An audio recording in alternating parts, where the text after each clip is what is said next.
single dad saves a poor girl abandoned in a wheelchair in the rain. The truth left him stunned.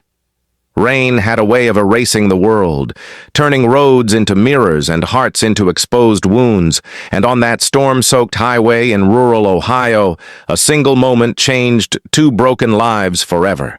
A lone wheelchair sat crooked on the shoulder, rain hammering down like judgment, and in it was a young woman shaking with cold and despair, abandoned as if she were invisible. Behind her, headlights cut through the gray as a man ran toward her, unaware that what he was about to uncover would shatter everything he thought he knew. Before the story continues, take a second to pause. If you believe in kindness, in second chances, and in people showing up for each other when it matters most, please like this video, share it with someone who needs hope today, leave a comment, and subscribe to the channel. Your support helps keep stories like this alive. Michael Carter had not planned to stop that day. As a single father of two living in Dayton, Ohio, his life was already stretched thin by double shifts at a warehouse and evenings spent helping with homework and reheating leftovers. His wife had passed away 3 years earlier after a sudden illness, leaving him to raise 9-year-old Lucas and 6-year-old Hannah alone. Grief had hollowed him out, but responsibility kept him moving. On that evening, rain blurred the windshield as he drove home, his mind heavy with unpaid bills and a broken washing machine waiting in his garage. Then he saw something that made his chest tighten. A wheelchair. A person. Alone. In the rain. Michael pulled over without thinking, hazard lights blinking like a heartbeat. As he stepped out, cold rain soaked his shirt instantly, but he barely noticed. The woman in the wheelchair looked young, maybe mid-20s, her hair plastered to her face, her hands trembling as water pooled on her lap. Her name, he would later learn, was Grace Holloway. She wore a thin blue dress, completely unfit for the weather, and her eyes were red and swollen from crying long before the rain had started. There was no car nearby, no house, no explanation that made sense. Only abandonment. Michael struggled to push the wheelchair through the wet grass toward his car, apologizing under his breath for every bump, his heart pounding with anger at whoever could leave a person like this to the mercy of a storm. He wrapped his jacket around her shoulders and placed her in the passenger seat, folding the wheelchair with shaking hands. Grace barely spoke, her voice lost under the rain and her own exhaustion. All Michael could think was getting her somewhere warm and safe. At his modest home on the edge of town, Lucas and Hannah watched wide-eyed as their father carried a stranger inside. They did not ask questions. They had learned in their short lives that sometimes people just needed help. Michael dried Grace off, found warm clothes that once belonged to his late wife, and made soup while his children quietly colored at the table. Grace ate slowly, tears slipping down her face into the bowl, each spoonful seeming to carry the weight of years. Over the next few days, pieces of Grace's story surfaced. She had grown up in foster care, bounced between homes, never truly belonging anywhere. A spinal injury from a car accident at 18 had changed everything. Medical bills piled up, support faded, and the man she trusted most had left her on that road after telling her he could not handle her life anymore. Michael listened without interrupting, his chest aching with a familiar pain. He recognized abandonment. He recognized the look of someone who had been told again and again that they were a burden. Helping Grace was not easy. Michael's house was small, his money tighter than ever. Ramps had to be improvised, schedules adjusted, and exhaustion became a constant companion.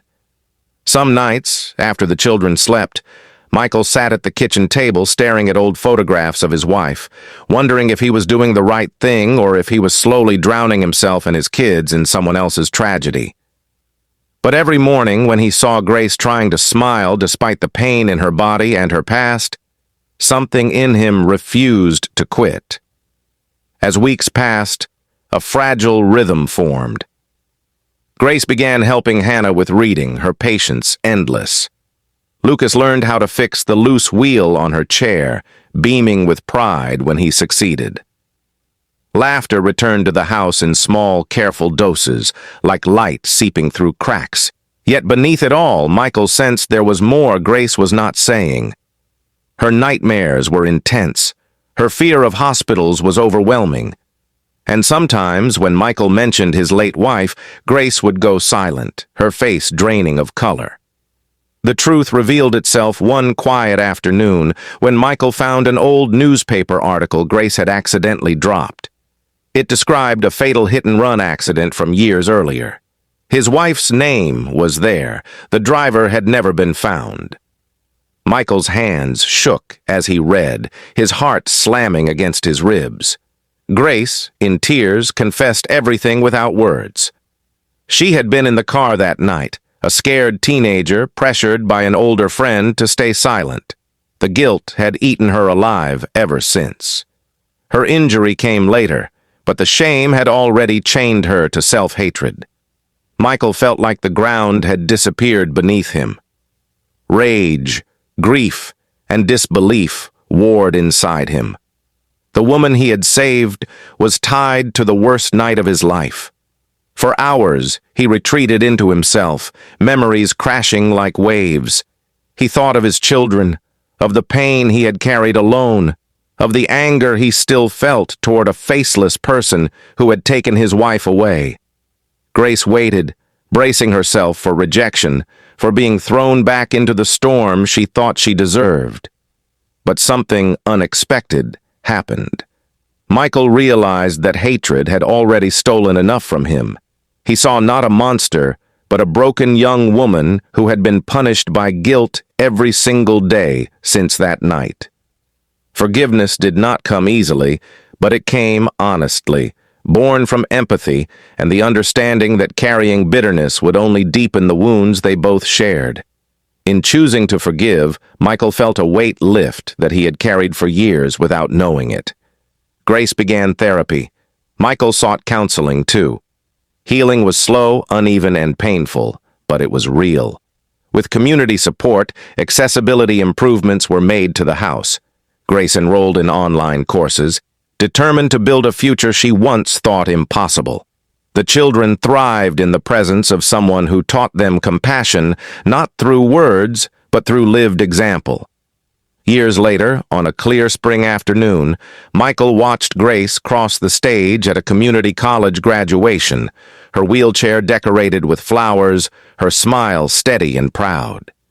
In that moment, he understood that saving someone does not always mean pulling them from the rain.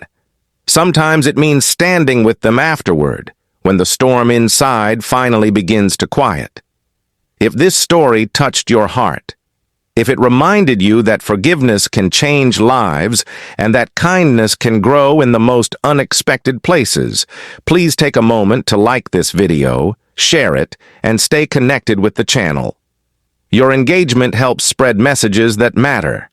And before this video ends, we have one special request. Please comment the word kindness below if you believe that even the most painful truths can lead to healing when met with compassion. Because sometimes, the people we save end up saving us right back, and in a world filled with storms, choosing mercy can be the bravest act of all.